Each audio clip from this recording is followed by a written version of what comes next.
بسم اللہ الرحمن الرحیم۔ محترم سامعین و ناظرین اور ویورز، السلام علیکم ورحمۃ اللہ وبرکاتہ۔ امید ہے کہ اللہ تعالیٰ کے فضل و کرم سے خیریت سے ہوں گے۔ اللہ تعالیٰ آپ کو، آپ کے اہل خانہ کو ہمیشہ اپنے حفظ و امان میں رکھیں، آمین۔ یوٹیوب چینل سے میں بشیر احمد رشیدی راہ ہدایت و نجات کے سلسلے کا ولاگ القرآن حدیث پیش کرنے جا رہا ہوں۔ شروع کرتے ہیں آج کا ولاگ۔ اعوذ باللہ من الشیطان الرجیم، بسم اللہ الرحمن الرحیم۔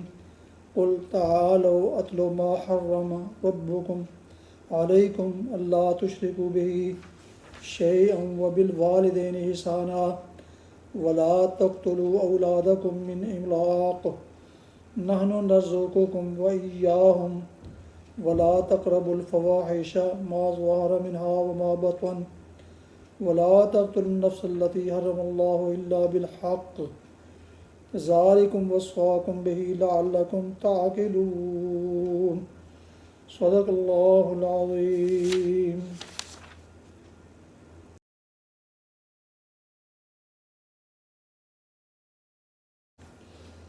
سورہ الانعام کی آیت مبارکہ 151 کی تلاوت آپ نے سماعت فرمائی۔ اس کا اردو ترجمہ پیش کرتا ہوں۔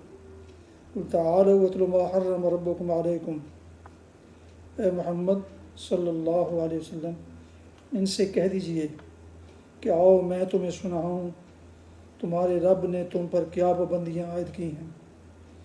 یہ کہ اس کے ساتھ کسی کو شریک نہ کرو اور والدین کے ساتھ نیک سلوک کرو اور اپنی اولاد کو مفلسی کے ڈر سے قتل نہ کرو۔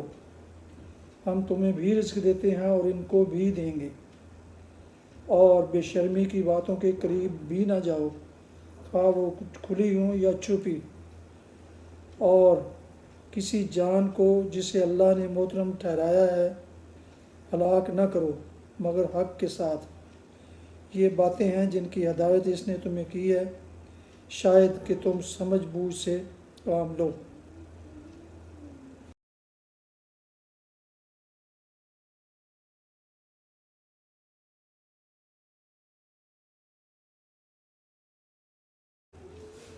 تلاوت کی گئی آیت مبارکہ کی تفسیر بیان کی جاتی ہے۔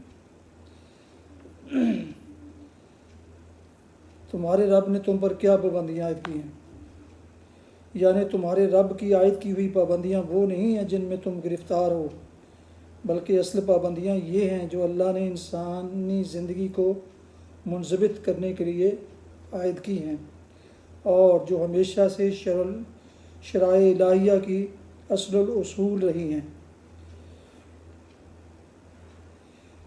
اس کے ساتھ کسی کو شریک نہ کرو، یعنی نہ خدا کی ذات میں کسی کو اس کا شریک ٹھہراؤ، نہ اس کی صفات میں، نہ اس کے اختیارات میں اور نہ اس کے حقوق میں۔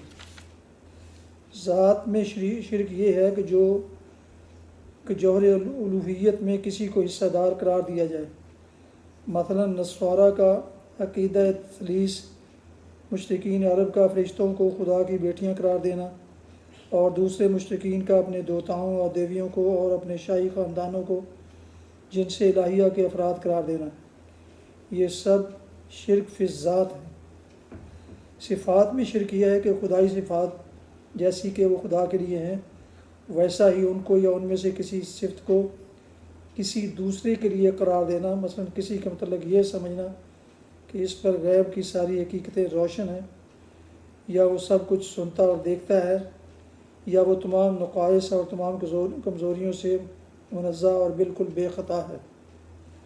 اختیارات میں شرک یہ ہے کہ خدا ہونے کی حیثیت سے جو اختیارات صرف اللہ کے لیے خاص ہیں ان کو یا ان میں سے کسی کو اللہ کے سوا کسی اور کے لیے تسلیم کیا جائے۔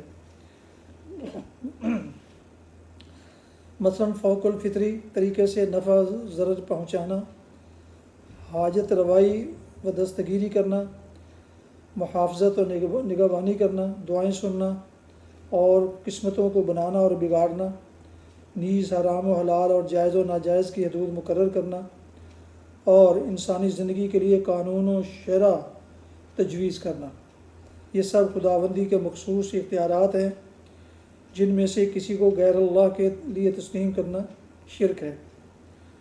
حقوق میں شرک یہ ہے کہ خدا ہونے کی حیثیت سے بندوں پر خدا کے جو مخصوص حقوق ہیں وہ یا ان میں سے کوئی حق خدا کے سوا کسی اور کے لیے مانا جائے، مثلا رکوع و سجود، دست بستہ قیام، سلامی و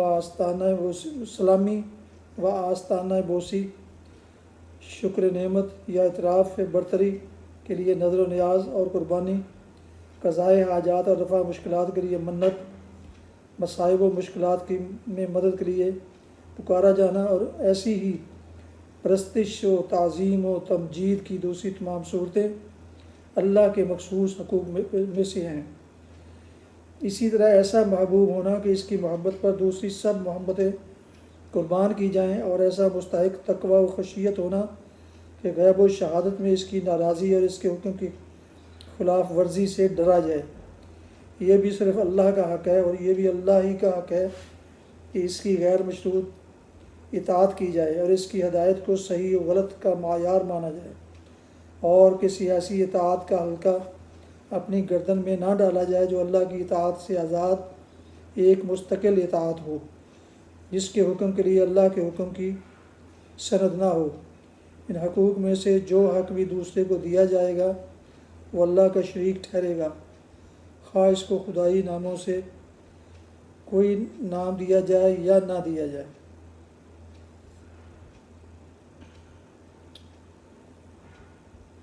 والدین کے ساتھ نیک سلوک کرو۔ نیک سلوک میں ادب، تعظیم، اطاعت، رضا جوئی، خدمت سب داخل ہیں۔ والدین کے اس حق کو قرآن میں ہر جگہ توحید کے حکم کے بعد بیان فرمایا گیا ہے، جس سے صاف ظاہر ہے کہ خدا کے بعد بندوں کے حقوق میں سب سے مقدم حق انسان پر اس کے والدین کا ہے۔ بے شرمی کی باتوں کے قریب بھی نہ جاؤ۔ اصل میں لفظ فواحش استعمال ہوا ہے، جس کا اطلاق ان تمام افعال پر ہوتا ہے جن کی برائی بالکل واضح ہے۔ قرآن میں زنا، عمل قوم لوط، برہنگی، جھوٹی تہمت اور باپ کی منقوہ سے نکاح کرنے کو فحش افعال میں شمار کیا جاتا ہے۔ حدیث میں چوری اور شراب نوشی اور بھیک مانگنے کو من جملہ فواحش کہا گیا ہے۔ اسی طرح دوسرے تمام شرمناک افعال بھی فواحش میں داخل ہیں، اور ارشاد الہی یہ ہے کہ اس قسم کے افعال نہ اعلانیہ کیے جائیں نہ چھپ کر۔ کسی جان کو جسے اللہ نے محترم ٹھہرایا ہے ہلاک نہ کرو مگر حق کے ساتھ، یعنی انسانی جان جو فی اصل خدا کی طرف سے حرام ٹھہرائی گئی ہے ہلاک نہ کی جائے مگر حق کے ساتھ۔ اب رہا یہ سوال کہ حق کے ساتھ کا کیا مفہوم ہے، تو اس کی 3 صورتیں قرآن میں بیان کی گئی ہیں، اور 2 صورتیں اس پر زائد نبی صلی اللہ علیہ وسلم نے بیان فرمائی ہیں۔ قرآن کی بیان کردہ صورتیں یہ ہیں: نمبر 1، انسان کسی دوسرے انسان کے قتل عمد کا مجرم ہو اور اس پر قصاص کا حق قائم ہو گیا ہو۔ نمبر 2، دین حق کے قیام کی راہ میں مزاحم ہو اور اس سے جنگ کیے بغیر چارہ نہ رہا ہو، دارالاسلام کے حدود میں بدامنی پھیلائے یا اسلامی نظام حکومت کو الٹنے کی سعی کرے۔ باقی 2 صورتیں جو حدیث میں ارشاد ہوئی ہیں یہ ہیں: شادی شدہ ہونے کے باوجود زنا کرے، ارتداد اور خروج از جماعت کا مرتکب ہو۔ ان 5 صورتوں کے سوا کسی صورت میں انسان کا قتل انسان کے لیے حلال نہیں ہے، خواہ وہ مومن ہو یا ذمی یا عام کافر۔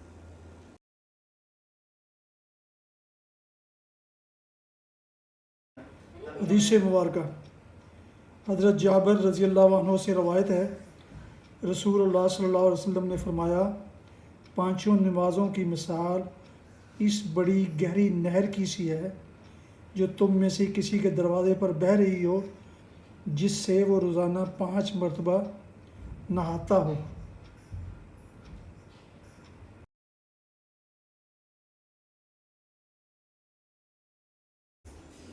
ناظرین و سامعین و ویورز محترم، یہ تھا راہ ہدایت والرشاد کے سلسلے کا ولاگ القرآن و حدیث، جس میں آج آپ نے سورہ الانعام کی آیت مبارکہ 151 کی تلاوت، ترجمہ و تفسیر سماعت فرمائی۔